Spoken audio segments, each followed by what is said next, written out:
여호수아 14장 구약성경 340쪽 6절부터 15절까지의 말씀을 한 절씩 교독하시겠습니다. 여호수아 14장 6절부터 15절 교독합니다. 그때 유다 자손이 길갈에 있는 여호수아에게 나아오고 그니스 사람 여분네 아들 갈렙이 여호수아에게 말하되 여호와께서 가데스바네에서 나와 당신에게 대하여 하나님의 사람 모세에게 이르신 일을 당신이 아시는 바라.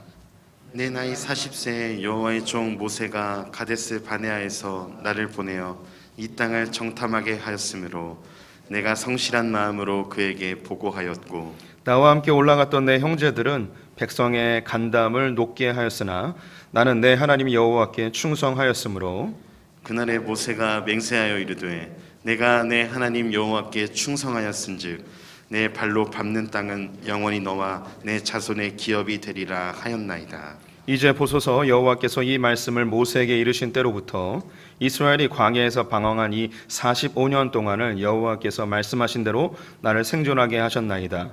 오늘 내가 85세로 돼 모세가 나를 보내던 날과 같이 오늘도 내가 여전히 강건하니 내 힘이 그때나 지금이나 같아서 싸움이나 출입에 감당할 수 있으니 그날에 여호와께서 말씀하신 이 산지를 지금 내게 주소서.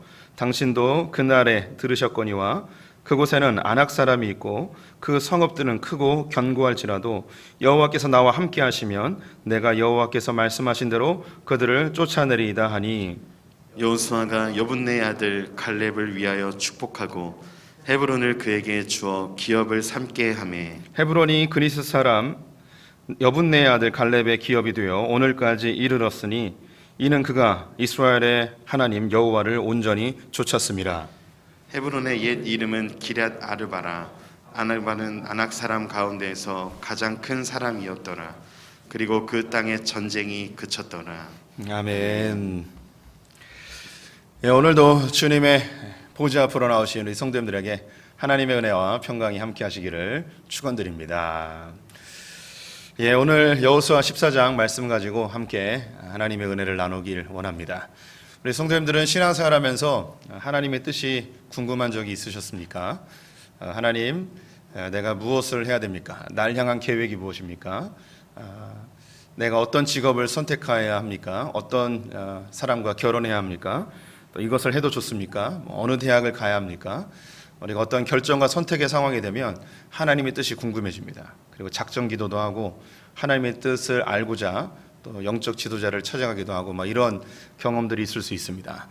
우리가 신앙생활하면서 아주 자연스럽게 터득하는 한 가지 진리가 있다면 하나님의 뜻대로 하면 성공하고 하나님의 뜻대로 하지 아니하면 실패한다는 그런 진리를 자연스럽게 터득하게 되어집니다. 그래서 우리는 본능적으로 하나님의 뜻대로 해야만 성공한다는 걸 알기 때문에 하나님의 뜻을 찾고 궁금해하고 누군가에게 묻기도 하고 기도하고 하나님의 뜻을 우리가 갈망하게 되어지는 일이 벌어지는 것이죠. 그런데 우리의 내면을 조금 더 깊이 들여다보면 정말 하나님의 뜻을 궁금해하는가, 이 부분에는 의문점이 들 수밖에 없습니다. 정말 하나님의 뜻이 궁금한 거라기보다는 실패하고 싶어하지 않는 마음, 실패에 대한 두려움이 하나님의 뜻을 궁금해하는 방향으로 흐르게 되어집니다. 우리가 어떤 일을 할 때 우리의 노력과 힘과 애씀과 우리가 최선으로 일이 잘 이루어진다면 이 세상에 실패할 사람이 아무도 없겠죠. 그런데 우리가 조금만 눈을 돌려보면 내 힘과 노력과 열심으로 우리의 삶이 다 잘 되는 건 아니라는 것을 알게 됩니다. 어떤 사람들은 우주의 기운이 작동해야 된다고 이야기하는 사람들도 있고요. 어떤 사람은 타고난 운명, 팔자, 사주 이런 게 있다고 이야기하는 사람들도 있습니다. 또 운이 좋아야 된다고 이야기도 하죠. 인생은 한 방이다 이런 이야기도 합니다. 그래서 내게 주어진 어떠한 삶의 운명적인 길이 있는 것처럼 그렇게 이야기하는 사람들이 있습니다. 또 어떤 분들은 자기의 이름 속에 자기의 인생의 운명이 결정되어 있다고 이렇게 믿는 사람들도 있어요. 그래서 우리의 자녀들의 이름을 정할 때 매우 신중하게 정하기도 하죠. 그래서 그 이름대로 될 것처럼 이야기를 합니다. 사실 이름대로 됐다면 우리 가운데 실패할 사람, 가난하게 살 사람이 아무도 없을 것 같기도 한데요. 이름에 물 숫자가 들어가면 물 조심하라고 이야기하고, 이름에 불화자가 들어가면 불을 사용하는 그런 직업은 갖지 말라고 이런 이야기도 하곤 하는데요. 우리의 인생에 꼭 교회를 다니지 않더라도 어떤 우주의 기운, 내가 통제할 수 없는 어떠한 하늘의 뜻, 이런 것이 나의 삶을 주관한다고 생각하는 사람들이 의외로 많이 있습니다. 그래서 그런지 한국은 영화를 1년 동안 보는 사람보다 점을 치는 사람이 훨씬 더 많습니다. 1년 동안 영화를 보는 그 총 액수보다 1년 동안 점을 치는 액수가 훨씬 더 많아요. 그래서 우리나라처럼 이렇게 점을 많이 의지하는 나라도 없지 않는가, 이런 생각을 해보게 되어집니다. 그런데 우리 성도님들 그거 아시나요? 성경에는요, 우리가 흔히 쓰는 단어인데 없는 단어가 있습니다. 성경에 있을 법도 한데 이런 단어가 없어요. 어떤 단어냐면요, 운이라는 단어가 없습니다. 운명이라는 단어가 없습니다. 럭키, 이런 말이 없어요. 성경은 우리에게 절대 운명, 이런 이야기를 절대 하지 않습니다. 우리의 삶에 뭔가 결정되어지고, 그리고 나의 뜻과 관계없이 내가 끌려가는 어떤 하늘의 기운, 이런 것에 대해서 절대 이야기하지 않습니다.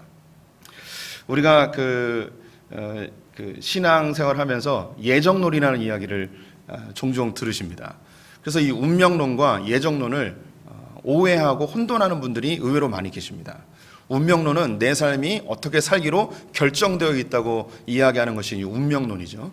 내가 어떤 직업을 선택하고 어떤 사람을 만나고 어떻게 살고 어떤 질병에 걸려서 어떻게 죽고 이런 것이 내 삶에 운명 지어져 있다고 생각하는 것이 운명론입니다. 의외로 많은 크리스천들이 운명론에 사로잡혀 있는 분들이 있습니다. 그것을 운명론이라고 하지 아니하고 예정론이라고 표현하면서 그렇게 잘못된 예정론에 사로잡혀 있는 분들이 있죠. 예정론은 전적으로 구원과 관련된 것입니다. 예정이라는 것은 하나님께서 우리 성도님들을 하나님의 자녀 삼기 위해서 창세 전부터 택하여 예정하심. 그래서 우리가 어떻게 살든 하나님께서 섭리하고 보존하셔서 통치하셔서 우리를 구원의 자리에 이끌어 가시는 것, 이것이 예정입니다. 내가 길을 걷다가 돌뿌리에 걸려 넘어지는 것, 이거 하나님이 계획하신 거야, 이런 게 예정론이 아닙니다. 내가 길을 걷다가 돈을 주셨어요. 이게 하나님이 예정하신 거다, 이게 예정 아닙니다. 내가 정류장에 조금 늦게 도착해서 내가 타야 될 버스가 지나가는 것, 이것이 예정이 아닙니다.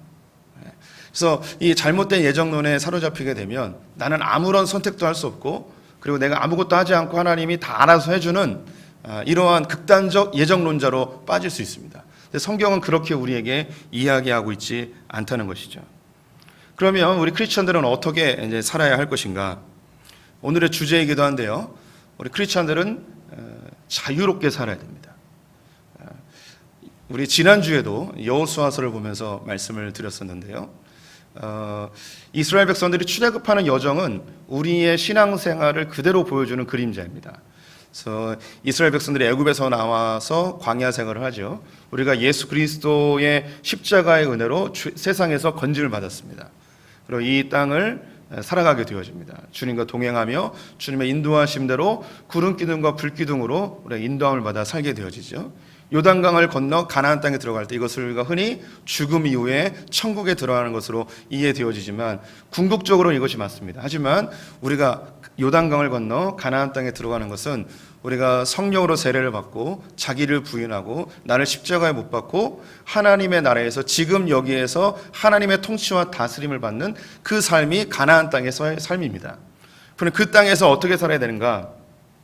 하나님께서는 이스라엘 백성들에게 위로는 유브라테스 강, 밑으로는 애굽의 변방의 국경을 정확하게 이야기해 주시고 너희가 밟는 모든 땅을 너희에게 주리라 라고 이야기하십니다. 그래서 그곳에서 살고 싶은 대로 사는 거예요. 그들은 가나안 땅에 들어가 하나님께서 너희는 이런 직업을 가져라 라고 결정하지 않으셨습니다. 너희가 직업을 선택하고 어떤 사람과 배우자와 결혼해라, 아니에요. 성경은 이방 여인만 빼고 그 안에서 자유롭게 선택하여 결혼할 수 있게끔 해주셨습니다. 그들의 삶에 충만한 자유를 허락해 주신 것이죠.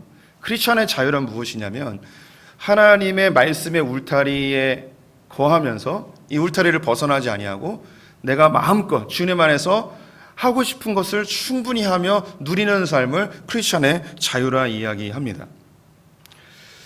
우리 갈라디아서 5장 1절 말씀 같이 그리스도께서 우리를 자유롭게 하려고 자유를 주셨으니 그러므로 굳건하게 서서 다시는 종의 멍에를 매지 말라.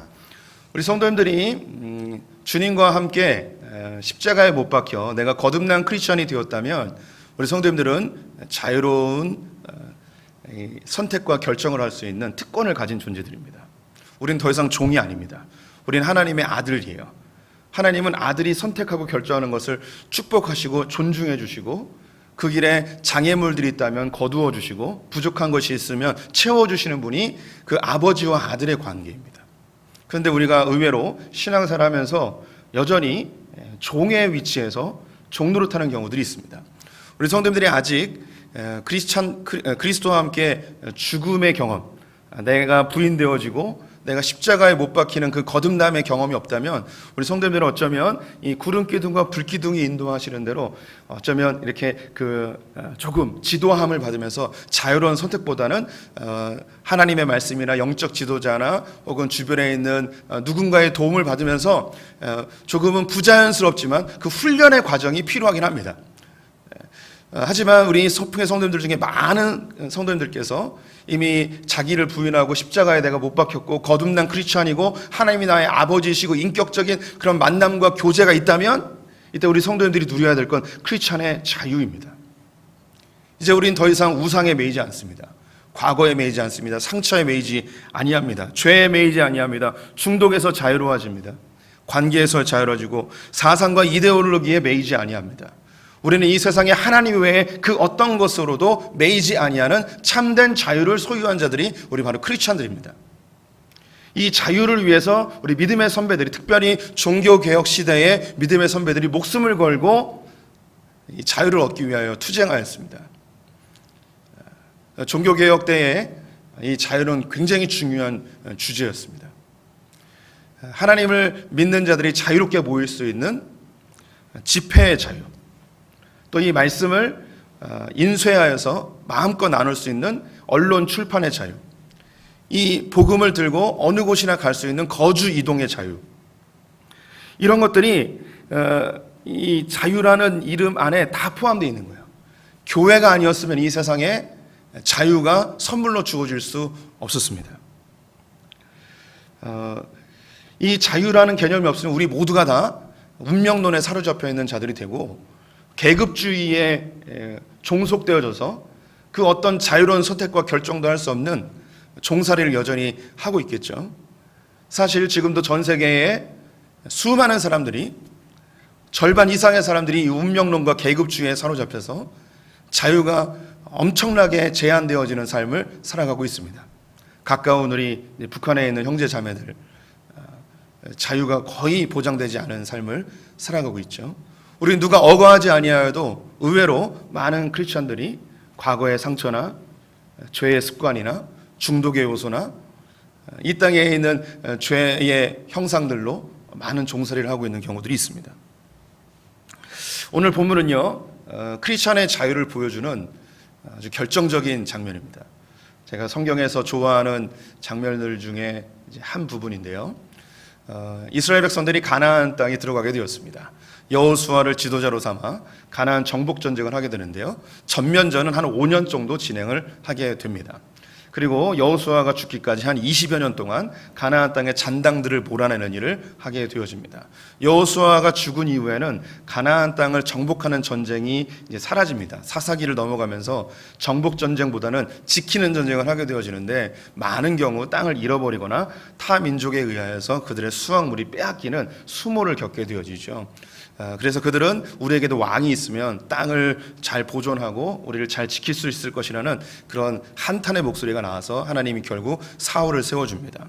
가나안 땅에 있는 모든 족속들을 몰아낸 것은 다윗 때에 이루어지게 되고요, 하나님이 약속하신 유브라테스 강부터 애굽의 변방까지 이 모든 땅을 정복한 때는 솔로몬 때에 이것이 이루어지게 됩니다. 가나안 정복 전쟁의 전면전인 5년쯤이 지났을 때에 이제 이스라엘 백성들이 다 모여서 함께 연합으로 전쟁하던 것은 이제 멈추게 되어집니다. 그리고 각 지파별로 땅을 분배받아 그 지역에 있는 가나안 땅의 잔당들을 몰아내는 작업들을 해야 하는데요, 그런데 안타깝게도 이 땅을 어디를 선택하고 어디를 가질 것인지 머뭇머뭇 거리게 되어집니다. 우리 성도님들이 제가 지난 시간에도 한번 말씀드렸는데 가나안 땅을 분배받을 때 제비뽑기로 분배를 받게 되어서 그들의 의지와 관계없이 하나님이 땅을 막 나눈 다음에 제비를 딱 뽑아가지고 이 땅이 나왔으니까 이건 나의 땅, 이건 너의 땅 이렇게 오해하시는 분들이 있습니다. 하나님께서 우리에게 무언가 결정하고 이거 너대로 이렇게 살아라는 운명론으로 우리에게 다가오지 아니하심을 성도님이 꼭 기억해 주셔야 됩니다. 이 땅 분배에 대해서도 말씀한 구절을 함께 읽어볼게요. 18장 4절 6절 말씀 같이 읽어보겠습니다. 너희는 각 지파에 세 사람씩 선정하라. 내가 그들을 보내리니 그들은 일어나서 그 땅에 두루 다니며 그들의 기업에 따라 그 땅을 그려 가지고 내게로 돌아올 것이라. 그 땅을 7 부분으로 그려서 이곳 내게로 가져오라. 그러면 내가 여기서 너희를 위하여 우리 하나님 여호와 앞에서 제비를 뽑으리라. 네, 이 말씀을 보시면 아시듯이 세 사람씩 뽑으래요. 각 지파별로. 그리고 가나안 땅을 정복하면서 전쟁의 그 기간들을 지나면서 다 땅을 봐왔잖아요. 그래서 너희들이 지파별로 보기에 좋은 땅을 직접 가서 눈으로 보고 그려와라. 그리고 그 그려온 것을 나에게 가져오면 이 그려온 것을 가지고 하나님 앞에 나아가서 제비를 뽑겠다. 이 말이 뭐냐면요, 너희들이 선택하고 결정해서 가져와라. 그럼 이 결정이 옳은지 그른지 하나님 앞에서 제비를 뽑아 그것을 알려주겠다라고 이야기하는 거예요. 이 제비를 뽑을 때에 땅을 막 그 종이를 그려놓고 이렇게 뽑는 게 아니고 우림과 둠빔이라는 게 있습니다. 사진으로 보여드리면 대제사장 앞에는 에봇이라는 게 있는데 이 에봇 앞에 주머니가 하나 있어요. 이스라엘 12지파를 상징하는 보석이 박혀있는 주머니인데 그 안에 하얀색 돌과 검정색 돌이 있습니다. 이걸 우림과 둠밈이라고 하는데요. 이게 yes or no예요. 그래서 어떤 결정과 선택의 문제를 가지고 와서 대제사장이 손을 넣고 하얀색 돌을 뽑으면 yes, 하나님 인정해 주는 거예요.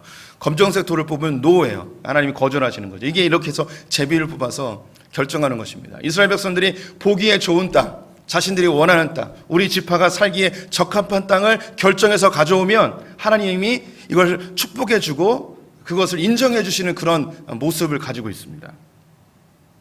그런데 가나안 땅 정복 전쟁이 어느 정도 마무리되고 가장 먼저 자기가 원하는 땅을 달라고 하는 사람이 있었습니다. 그 사람이 바로 오늘 읽었던 그니스 사람 여분네 아들 갈렙입니다. 우리가 찬성으로도 잘 알고 있는 이 산지를 내게 주소서라고 이야기했던 그분이죠. 말씀으로 확인해 보겠습니다. 14장 12절 말씀 같이 읽어보도록 하겠습니다. 그날에 여호와께서 말씀하신 이 산지를 지금 내게 주소서. 당신도 그날에 들으셨거니와 그곳에는 아낙 사람이 있고 그 성읍들은 크고 견고할지라도 여호와께서 나와 함께 하시면 내가 여호와께서 말씀하신 대로 그들을 쫓아내리이다 하니. 네, 갈렙이 여호수아에게 왔습니다. 정복 전쟁이 어느 정도 마무리되어지고 이제 땅을 분배받아야 되는데 다른 족속들은 머뭇거리고 있을 때에 유다 지파의 갈렙이 가장 먼저 나와서 얘기하기를 그날에 여호와께서 말씀하신 이 산지를 내게 주소서. 이 산지는 헤브론인데요, 이 땅에는 아낙 자손이라는 큰 거인들이 살고 있었습니다. 이 산지를 내게 주소서. 그런데 왜 이 갈렙이 이 산지를 달라고 했을까요? 왜 이 헤브론을 자신에게 달라고 했을까요? 근데 그 앞에 보면 수식어가 뭐가 있냐면 그날에 여호와께서 말씀하신 이 산지에 대해서 여호와께서 말씀하셨대요. 하나님이 여호수아에게 여호수아야, 그 갈렙아, 너 이 가나안 땅 정복을 마치면 이 헤브론을 너는 가져라, 이렇게 이야기하신 것처럼 보여질 수가 있어요. 그런데 성경 그 어디에도 하나님께서 갈렙에게 네가 가나안 정복을 마치면 헤브론을 차지해라 이런 말씀이 없습니다. 그러면 그날에 여호와께서 말씀하신 것은 무엇일까? 본문에 나와 있습니다. 9절 말씀 같이 읽어보도록 하겠습니다. 9절. 그날에 모세가 맹세하여 이르되 내가 내 하나님 여호와께 충성하였은즉 내 밤노 땅은 영원히 너와 내 자손의 기업이 되리라.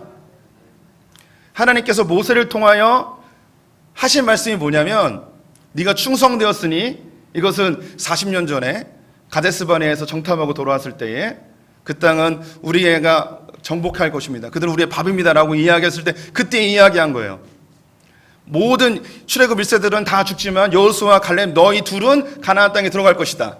그럼 너희들이 그 땅에 들어갔을 때 너희들은 여호와 앞에 충성되었으니 뭐라 이야기하냐? 이게 중요합니다. 내 발로 밟는 땅은 영원히 너와 내 자손의 기업이 되리라. 갈렙아, 네가 가나안 땅에 들어가면 헤브론을 차지해라. 이 이야기가 아니고요. 가나안 땅에 들어가서 네가 원하는 땅을 가지면 그 땅이 영원히 네 땅이 될 거야. 특정한 땅을 결정해 준 게 아니고 그 땅에 들어가면 네가 마음껏 선택할 수 있고 결정할 수 있어. 네가 결정하는 것에 내가 축복해 줄게.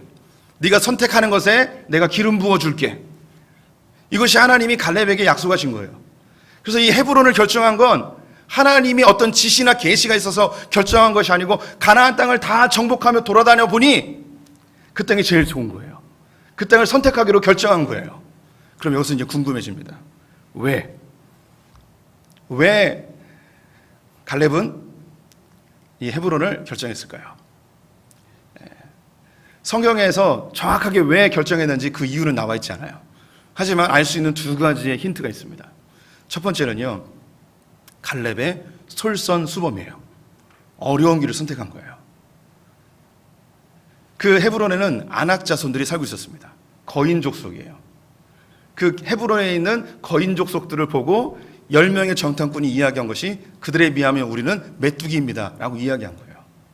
그 헤브론을 보고 그들은 벌벌벌 떠면서 그 땅에 갈 수 없습니다 라고 했던 그 땅, 사람들이 제일 두려워하고 가장 싫어하고 이스라엘의 간담을 서늘하게 했던 그 땅을 갈렙은 선택하겠다는 거예요.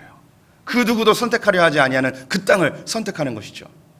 우리 성도님들이 가나안 땅에 정보가 조금 있다면 아실 거예요. 가나안 땅은요, 베델을 중심으로 그 밑에는 황무지예요. 농사를 짓는 게 거의 불가능해요. 양을 치는 것도 힘듭니다.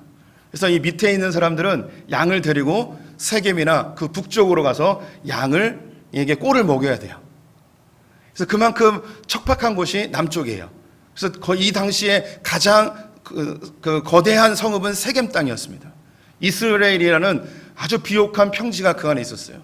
저 갈릴리 지역은 갈릴리 호수가 있어서 지금도 가면 온갖 과실들이 풍성하게 열리는 곳이 그 갈릴리 지역입니다. 상대적으로 예루살렘 밑으로는 다 황무지예요. 유다 광야예요. 굉장히 힘든 곳입니다. 그런데 이 유다가 이 헤브론 아낙 자손이 살고 척박한 이 유다 땅을, 남유다 땅을 내가 소유하겠다고 이야기하는 거예요. 먼저 나셔서 다른 사람들이 다 살기 싫어하는 그곳을, 다 두려워하는 그곳을 내가 나서서 내가 정복하겠습니다. 하나님이 그때 말씀하지 않으셨습니까? 내가 밟는 땅을 무조건 주겠다고. 나는 여기를 선택하겠습니다. 아무도 선택하려 하지 아니하는 그 땅을 갈렙은 선택하죠. 이러한 모습이요, 그 뒤에 또 하나 나옵니다. 이 남쪽 지방에서 헤브론과 더불어 정말 어려운 지역이 드빌이라는 지역이 있었습니다. 이곳을 정복해야 되는데 참 쉽지 않은 거예요. 그래서 조건 하나를 내겁니다. 유다 사람들 중에 이 드빌이라는 곳을 정복한 사람이 있으면 내 딸을 주겠다. 족장의 사위가 되는 거죠. 그래서 그때에 온니엘이라는 사람이 이 열정을 가지고 이 족장의 사위가 돼야겠다. 그래서 힘있게 나가서 드빌을 정복합니다. 그래서 그의 딸과 결혼을 시킵니다.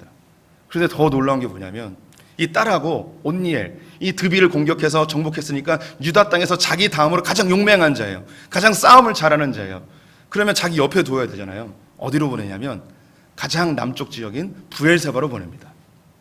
부엘세바는 이 유다 땅의 가장 밑에 있는 변방 지역이에요. 우리나라로 하면 저 북쪽에 있는 시니주나 뭐 이런, 이 부엘세바가 뚫리면 바로 헤브론까지 이방 민족들이 쳐들어올 수 있는 병목의 지역이에요. 여기 정말 전략적으로 중요한 지역입니다. 이곳에 누굴 보내냐면 자기의 사위, 자기의 딸. 그래서 이 딸이 열받아요. 아버지 이게 뭡니까? 그래서 아버지한테 요청해요. 그곳에 있는 윗물과 아랫샘물을 나에게 주십시오. 그래서 그거 주고서 그거 바꿔서 가서 애굽의 변방 지역을 지키는 용맹한 장수로 그것에 빡 세워놓죠. 이 모습 중에 또 한 가지가 있는데요. 뭐가 있냐면 이 여호수아가 자기의 땅을 분배받습니다. 그런데 이 에브라임 지파가 제일 좋은 땅을 분배받는데 여호수아가 어느 땅을 분배받냐면 저 에브라임 산지에 있는 이름도 알려지지 아니하는 자그마한 성읍에 들어가서 홀로 살아요. 지금 그곳은 없습니다. 존재하지 않는 땅이에요. 흔적도 없어요. 왜냐하면 사람들이 많이 살았던 그런 도성이 아니었기 때문에 그렇게 이름 없는 곳에서 자기의 생애를 마칩니다. 이게 이 여호수아와 갈렙의 이 믿음의 행태이고 그들이 보여준 아주 멋진 모범이었죠. 이 갈렙이 헤브론을 선택한 것은 자기의 유익이 아니었습니다. 가장 척박한 곳에서 사람들이 가장 가기 싫어하는 헤브론을 정복하여 믿음의 모범을 보인 것이죠. 두 번째, 이 갈렙이 헤브론을 선택한 중요한 이유, 이것은 10절에서 그 힌트를 찾을 수 있습니다. 10절 말씀 같이 읽어보겠습니다. 이제 보소서, 여호와께서 이 말씀을 모세에게 이르신 때로부터 이스라엘이 광야에서 방황한 이 45년 동안을 여호와께서 말씀하신 대로 나를 생존하게 하셨나이다. 오늘 내가 85세로 돼. 갈렙이 이제 그 40년의 광야 생활을 마치고 가나안 땅 정복에 5년을 지나서 45년을 지나 이곳에 왔다고 합니다. 자기의 나이가 85세라는 거예요. 그런데 여기 중요한 이야기를 합니다. 여호와께서 말씀하신 대로 나를 생존하게 하셨나이다. 내가 지금까지 살아있는 것은 하나님의 은혜로 살아있다는 거예요. 주님의 분명한 목적이 있기 때문에 자기가 지금까지 살아있다는 것입니다. 나를 지금까지 살려주셨다면 내가 그때에 45년 전에 내가 결정했던 그 마음의 소원을 이제 주님께서 이루어 주셔야 됩니다. 내가 45년 전부터 이 헤브론을 내가 차지하기로, 이곳을 내가 선택하기로 이미 마음에 품고 있었습니다. 내 마음에 소망이 있었습니다. 나를 이렇게 살려놓으셨으니 그 마음의 소원을 이제 이루실 때가 되었습니다. 그럼 왜 이 헤브론을 선택했는가? 헤브론에는 매우 중요한 게 있습니다. 헤브론은 무엇이냐면 아브라함의 묘지가 있습니다. 고대 사회에서는 자기 조상의 묘를 소유하는 자가 그 가문의 장자가 되어줍니다. 아브라함의 묘에는 아브라함이 묻혀 있고 그 안에 사라가 묻혀 있습니다. 야곱이 묻혀 있고 야곱의 안에 레아가 묻혀 있습니다. 믿음의 조상들이 묻혀 있는, 믿음의 아비들이 묻혀 있는 이곳을 내가 소유함으로 이 이스라엘 땅 가운데 믿음의 장자의 역할을 감당하고자 하는 그 열정이 갈렙에게 확 들어온 거예요.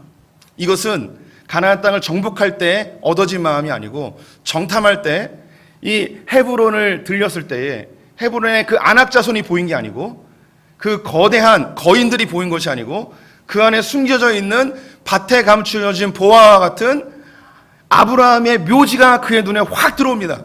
그 12명의 그 정탐 그 중에 아무도 보지 못하였던 그 헤브론에 숨겨져 있는, 겉으로 보기에 어마어마한 그 거인들이 아니라 땅에 묻혀 있는 아브라함의 묘지가 보여 있는 거죠. 그걸 딱 보고 주님, 만약에 내가 살아서 이 땅에 온다면 이 헤브론은 나의 것을 삼고 싶습니다. 주님, 만약에 나를 살려서 이 땅에 돌아오게 한다면, 내가 살아서 이 땅에 들어오게 된다면 그 어떤 땅도 아니고 바로 이 헤브론을 내가 소유하겠습니다. 성경에 나와 있지 않습니다. 하지만 제가 이야기한 것은 충분히 역사적으로 입증이 되어집니다. 어떻게 입증되는가? 유다가 이스라엘의 장자 지파가 되어지고 이 유다 지파에서 이스라엘의 왕인 다윗이 나게 되어집니다. 그리고 다윗의 후손으로 예수 그리스도가 탄생하게 되어지죠. 이 갈렙이 믿음으로 선택한, 눈에 보이는 어마어마한 그 거인 족속이 아니라 믿음으로 아브라함의 묘지를 소유하고자 하는 이 장자의 축복을 받고 싶어하는 그의 열정, 그의 특심, 그 당대에는 비루하게 살고 풍족함이 없었을지라도 시간이 지나 그의 가문 가운데 다윗이 탄생하고 예수 그리스도가 탄생하는 엄청난 축복을 누리게 되어지죠.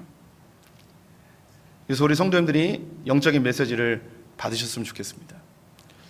우리의 삶에는 결정되어진 것이 없습니다. 하나님이 특별히 간섭하셔서 우리 인도하시고 우리 지시하시고 알려주시는 부분이 분명히 있긴 합니다. 하지만 대부분의 것들은 우리 성도님들이 선택하고 결정해야 됩니다. 그 가운데 어떻게 결정할 것인가? 갈렙이 좋은 모델이 되어집니다. 조금 어려운 길, 십자가의 길, 불이익이 되어질지라도 그것이 내 안에 신앙적 유익이 되어진다면, 하나님께 영광이 되어진다면 오히려 그 길을 선택하는 것이 장기적으로 보면 훨씬 좋습니다. 이렇게 갈렙이 헤브론을 중심으로 한 남쪽 지역을 나에게 주소서라고 하자 하나님께서 여호수아를 통하여 갈렙에게 어떤 일이 일어난지 함께 보겠습니다. 14절부터 15절까지 함께 읽겠습니다. 요수아가 여분네 아들 갈렙을 위하여 축복하고 헤브론을 그에게 주어 기업을 삼게 하매 헤브론이 그니스 사람 여분네 아들 갈렙의 기업이 되어 오늘까지 이르렀으니 이는 그가 이스라엘의 하나님 여호와를 온전히 쫓았음이라. 헤브론의 옛 이름은 기럇 아르바라. 아르바는 아낙 사람 가운데서 가장 큰 사람이었더라. 그리고 그 땅에 전쟁이 그쳤더라. 13절에 보면 여호수아가 여분네 아들 갈렙을 위하여 축복하고 헤브론을 그에게 기업으로 삼게 하며 그 땅에 전쟁이 그쳤더라. 하나님이 여호수아를 통하여서 갈렙을 축복합니다. 갈렙이 결정하고 선택한 것에 대해서 하나님이 축복해 주시죠. 그리고 그 축복으로 그 땅에 전쟁이 그치고 그 축복을 받고 여호수아는 온전히 주님을 쫓는 이 은혜의 선순환이 일어나게 되어집니다. 우리 성도님들 가끔 그런 생각하실 때가 있어요. 뭐 지금은 거의 대부분 뭐 결혼을 하셨으니까 하나님 나에게 준비되어진 배우자는 누구입니까? 막 이런 고민하잖아요. 하나님이 뭐 계시를 주셔서 특별히 보여주시는 그런 그 배우자가 있을 수 있습니다. 그런 부인할 수 없습니다. 하나님 특별한 계획이죠. 근데 거의 대부분은 우리가 선택하는 거예요. 우리가 선택하면 하나님이 그 가운데 기름 부어주시는 거예요. 축복해 주시는 거죠. 또한 우리 성도님들이 어떤 직업을 선택할까요? 공무원이 될까요? 전문직을 해야 될까요? 장사를 해야 될까요? 취직을 해야 될까요? 뭐 이런 고민을 하면서 하나님의 뜻이 어디 있습니까? 막 이런 고민을 하죠. 하나님이 나에게 특별히 소명으로 주시는 어떤 직업이 있을 수 있습니다. 저는 이제 목사죠. 이 목사 같은 경우는 하나님이 소명으로 특별히 이 길을 걸으라고 합니다. 근데 이 목사가 된 이후에 그 다음에 어떤 사역들을 해야 될 것인가는 이건 역시 하나님이 알려주진 않습니다. 우리 대부분의 직업을 선택할 때에 우리가 하나님 안에서 자유롭게 선택하고 결정합니다. 그럼 이 자유롭게 결정하고 선택한 것에 대해서 하나님이 축복해 주시는 거예요. 그 가운데 열매를 맺게 해주시는 것이죠. 이게 크리스찬의 자유입니다. 이스라엘 백성들이 가나안 땅을 하나하나 이 분배를 받고 자유롭게 선택해야 되는데 갈렙이 제일 먼저 유다 땅을 달라고 합니다. 그 다음에 나서는 사람들이 있는데 이 사람들은 에브라임 사람들입니다. 므낫세 사람들이죠. 요셉의 자녀들이에요. 이들은 어느 땅을 선택하는가? 가나안 땅의 가장 가운데 있는 노린자 땅을 차지합니다. 이스라엘 평야. 제일 비옥한 곳, 가장 좋은 땅을 선택을 해요. 근데 제일 좋은 땅이긴 한데 그 땅이 넓지는 않아요. 그래서 이 에브라임 사람들이 여호수아에게 찾아와서 이렇게 이야기합니다. 17장 14절 15절 같이 읽어보겠습니다. 요셉 자손이 여호수아에게 말하여 이르되 여호와께서 지금까지 내게 복을 주심으로 내가 큰 민족이 되었거늘 당신이 나의 기업을 위하여 한 제비 한 분깃으로만 내게 주심은 어찌함이니까 하니 여호수아가 그들에게 이르되 내가 큰 민족이 되므로 에브라임 산지가 내게 너무 좁을진대 브리스 족속과 르바임 족속의 땅 살림에 올라가서 스스로 개척하라 하니라. 에브라임 지파 요셉 자손들이 찾아와서 우리 땅이 너무 좋습니다. 우리 사람이 많은데 우리가 장자 지파고 우리가 그 전쟁에서 승리한 게 어딥니까? 여호수아 또 우리 당신은 에브라임 지파 아닙니까? 그러니 우리에게 한 몫을 더 주십시오 라고 합니다. 그러자 여호수아가 하는 이야기가 아직 차지하지 아니한 산지가 아직 많지 않냐, 가서 개척해라 라고 이야기합니다. 갈렙과 전혀 다른 모습이죠. 갈렙은 가장 어려운 곳, 가장 척박한 곳, 하지만 믿음의 유산이 있는 그곳을 선택합니다. 그에게 축복하시고 전쟁이 멈추고 다윗과 예수 그리스도가 나는 믿음의 가문이 되어지죠. 에브라임 지파는 가장 좋은 땅, 가장 비옥한 땅, 그것을 선택합니다. 눈에 보이는 이익을 쫓았죠. 그들은 하나님의 영광과 하나님의 계획에 전혀 무관심했습니다. 그리고 오히려 하는 이야기가 우리 땅이 부족하니 더 달라. 그들은 힘이 강하고 장수들도 많았습니다. 그러면 가서 개척해야 되는데 그 땅을 더 달라고, 한 몫을 더 달라고 하는 그런 어리석은 모습을 보이게 됩니다.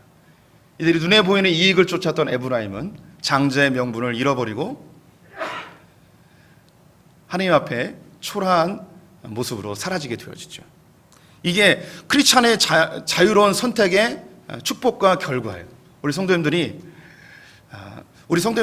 무엇인가 선택했을 때 꼭 하나님의 뜻대로 하나님의 영광을 위해서 선택하지 않아도 하나님은 축복 주십니다. 그 당대에 분명한 축복들을 주세요. 그 뒤에 나오는 다른 지파들의 하나님의 축복을 안 받은 게 아닙니다.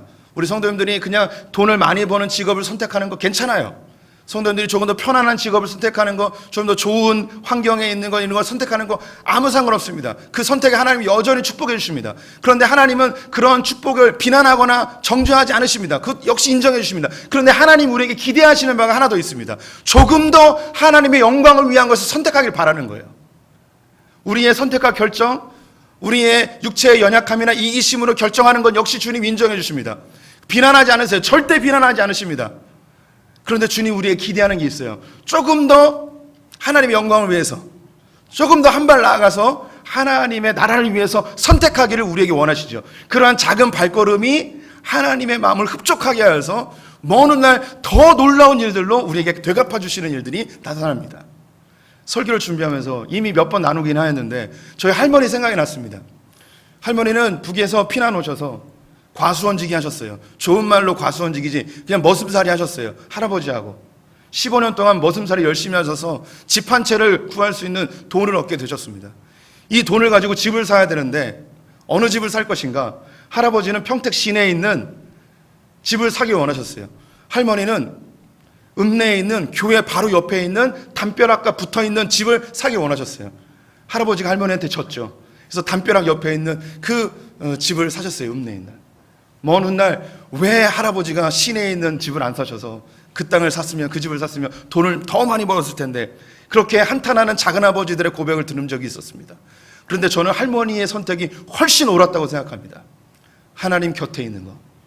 지금 눈앞에는 집값이 떨어지고 더 큰 유익이 없을지라도 영적인 복을 사모하는 저희 할머니의 그 아름다운 선택을 주님께서 기뻐하시고 축복해 주셨으면 저는 확신합니다. 그 축복의 열매, 결과가 저는 과감하게 이야기합니다. 저라고 생각합니다. 저희 가정에서 이런 목사가 나오리라고 생각할 수 없고, 제가 한 것보다 제가 받은 축복은 훨씬 많습니다. 이런 좋은 소풍교회 담임 목사로 젊은 나이부터 이런 복을 누리는 거 흔치 않은 일입니다.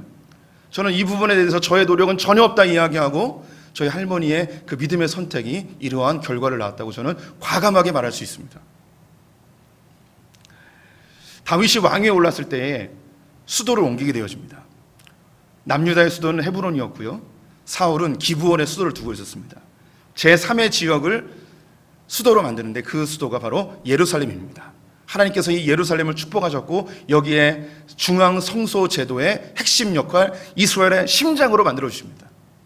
다윗이 선택하자 그곳에 하나님이 축복해 주시는 것이죠. 또한 이 예루살렘에 다윗이 성전을 짓고자 할 때 하나님이 거절하지 않으시고 너는 준비하고 솔로몬이 짓게끔 허락해 주시죠. 다윗이 성전을 짓겠다는 그 고백을 보고서, 직접 짓지도 않았는데 하나님은 감격해 하시며 너의 왕조를 영원히 견고하게 하리라 하며 이 다윗의 왕조로부터 예수 그리스도가 탄생하게 되어집니다. 다윗은 다른 일을 해도 됩니다. 다른 데 돈을 써도 되고 더 많은 아내를 얻는 것이나 정복 전쟁을 해도 됩니다. 근데 그의 에너지를 성전을 짓는 것에 쏟게 되어지죠. 하나님 편에 서는 거예요. 자유롭게 선택할 수 있고 자유롭게 결정할 수 있을 때에 자기 눈앞에 보이는 이익을 따르는 것이 아니고, 자기의 유익을 찾는 데 결정하는 것이 아니고 하나님의 나라와 영광을 위하여서 자유롭게 선택하게 되어집니다. 때로는 우리가 정말 결정하기 어려운, 정말 답답한 상황에 놓일 때도 있습니다. 정말 이 길은 정말 가기 싫은 길, 정말 피하고 싶은 길, 그런 길을 가야 될 때도 있죠. 내가 피할 수 있어요. 내가 고백만 하면, 내가 결정만 하면 분명히 이 길을 모면할 수도 있습니다. 그런데 내 마음속에 계속해서 찔리고 부담이 되어지고 부담감이 있어서 그 길을 결정할 수밖에 없는 그런 상황에 놓일 때도 있습니다. 예수님이 그러한 상황에 놓이셨었습니다. 예수님은 십자가를 앞에 두고 있었습니다. 우리가 생각할 때 이 십자가가 하나님이 지라 하시니까 어쩔 수 없이 그냥 종로로 타듯이 끌려가서 그 십자가에 매달리는 것처럼 이해할 수 있습니다. 하지만 성경을 잘 보시면 이 십자가는 예수 그리스도의 선택이었습니다. 아들로서 충분히 거절할 수 있었음에도 불구하고 인류를 구원하기 위한 아버지의 뜻이 이루어지길 원하는 아들의 마음, 자발적 순종의 결정이었습니다. 예수님도 그 십자가를 지고 싶지 않았습니다. 그래서 겟세마네 동산에서 피를 흘리며 기도하시죠. 주님, 이 쓴 잔을 내게서 거두어 주십시오. 지고 싶지 않은 거예요. 피해가고 싶은 거죠. 내 아버지의 뜻이라면 제가 감당하겠습니다. 그래서 히브리서 12장에 믿음의 주여 온전케 하신 예수를 바라보자. 그는 눈앞에 보이는 기쁨으로 십자가를 진다고 이야기하십니다. 그 앞에 있는 기쁨을 위하여 십자가를 지는 거예요. 자기 눈앞에 보이는 그 기쁨, 온 인을 구원하는 그 기쁨을 위하여서 자기의 목숨을 내어 던지는 결정을 하게 되어지죠. 그 하나님 앞에서의 결정이 온 인을 구원하고 예수 그리스도가 부활되어지고 우리의 주님으로 서게 되셨습니다. 우리 성도님들, 우리는 종의 멍에를 벗은 자들입니다. 우리가 결정하고 선택하면 주님이 축복하기로 우리에게 이미 약속하셨습니다. 하나님의 이 말씀의 울타리를 벗어나지 않는 이상 우리는 주님의 이 품 안에서 마음껏 선택하고 결정할 수 있는 자유를 소유한 자들입니다. 이 자유를 종의 멍에로 다시 바꾸지 마십시오. 또 우리가 자유롭게 선택하되 하나님의 나라와 영광을 위해서 선택하는 분들 되셨으면 좋겠습니다. 또 두려워하지 마십시오. 염려하지 마십시오. 주님은 모든 것을 합력하여 선으로 바꿔주시는 분이십니다. 로마서 8장 말씀으로 설교를 마무리해 보도록 하겠습니다. 우리가 알거니와 하나님을 사랑하는 자 곧 그의 뜻대로 부르심을 입은 자들에게는 모든 것이 합력하여 선을 이루느니라. 아멘. 찬양하겠습니다.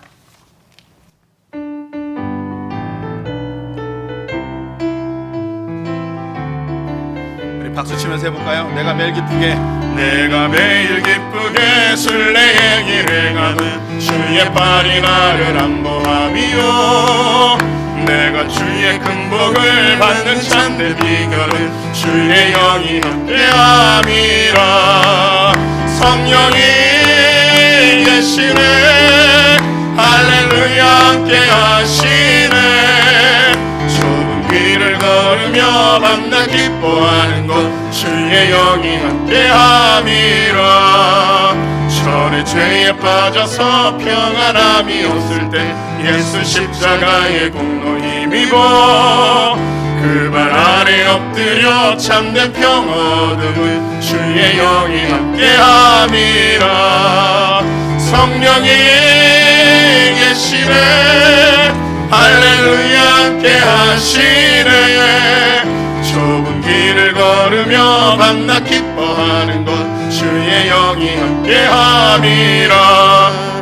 나와 동행하시고 모든 염려하시니 나는 숲의 새와 같이 기쁘다. 내가 기쁜 마음으로 주의 뜻을 행하는 주의 영이 함께함이라. 성령이 계시네, 할렐루야 함께하시네. 좁은 길을 걸으며 밤낮 기뻐하는 것 주의 영이 함께함이라. 세상 모든 욕망과 나의 모든 정욕은 십자가에 이미 못을 막았네. 어두운 밤이 지나고 무거운 짐 벗으니 주의 영이 함께함이라. 성령이 계시네, 할렐루야 함께하시네. 좁은 길을 걸으며 밤낮 기뻐하는 것 주의 영이 함께함이라. 성령이 계시네, 성령이 계시네, 할렐루야 함께하시네. 좁은 길을 걸으며 밤낮 기뻐하는 것 주의 영이 함께함이라. 예수 그리스도의 십자가의 은혜로 우리가 모든 것으로부터 자유케 되어짐을 고백합니다. 하나님 외에 그 어떤 것에도 우리가 종살이야 하지 않는 존재들임을 기억하게 하여 주시옵소서. 이 땅을 살 때에 운을 따르거나 요행을 따르는 자들이 아니라 하나님 안에서 자유롭게 결정하고 선택하며 충성되게 책임 있는 삶을 사는 소풍의 성도들 되게 하여 주시옵소서. 하나님, 우리가 선택하고 결정하되 하나님의 나라와 주의 영광을 위하여 결정할 수 있는, 우리가 이 세상 사람들보다 조금 한 걸음 더 나아가 주님께 가까이 설 수 있는 하나님의 백성들 되게 하여 주시옵소서. 눈앞에 보이는 이익에 앞서 주님이 주실 그 놀라운 숨겨진 보화를 찾아낼 수 있는 눈을 우리에게 허락하여 주시옵소서. 지금은 우리 주 예수 그리스도의 은혜와 하나님 아버지의 무한하신 사랑과 성령의 교통하심이 우리의 선택에 축복 주시는 주님을 신뢰하며 우리가 주 앞에 믿음으로 주 영광의 길을 걸어갈 때 더 놀라운 것들로 갚아주시는 주님을 기대하며 주님께서 주신 이 길을 묵묵히 걷기로 결정한 소풍의 모든 성도들과 우리의 자녀들과 저 북에 있는 형제자매들, 열방의 선교사님들 위해 지금부터 영원토록 함께 있을지어다. 아멘.